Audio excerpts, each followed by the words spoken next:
All right, thank you for coming, everyone. I appreciate it. This afternoon, I'd like to tell you about some work I've been doing in southern Florida with hawksbill turtles.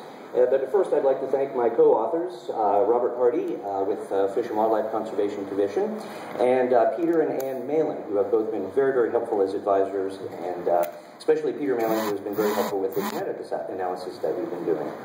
Also, of course, I can't forget to mention all the sponsors and helpers and organizations that have made this project possible. Certainly, especially the Palm Beach Zoo, which has been sponsoring, it's been the home to my research there in West Palm Beach.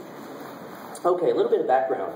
I kind of stumbled across an aggregation of hawksbill turtles in the Palm Beach County area as a recreational scuba diver.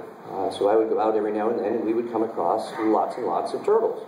In fact, it's one of the most popular places in the whole Caribbean region to go and check out turtles of any number of species. And so we found that, in particular, there seemed to be a whole lot of hawksbills around. And in fact, some historical information, there have been divers that have been diving in the area for decades and decades, and one woman in particular, sort of a pioneer of diving in West Palm Beach, took very careful records of all things that she was seeing out there, and was able to have a look at those dive logs, and after counting it all up, just in one decade, she recorded over 1,000 hawksbill turtle encounters out there. So it sort of indicated that it seems that these reefs are a pretty good home for hawksbills, but there wasn't any information beyond that. It was all anecdotal information, so I thought that I would try to quantify that a little bit to find out how many of these things were around and some of the other basic biological parameters that we'd like to know about them. So I initiated a marked recapture program back in April of 2004, which continues through today.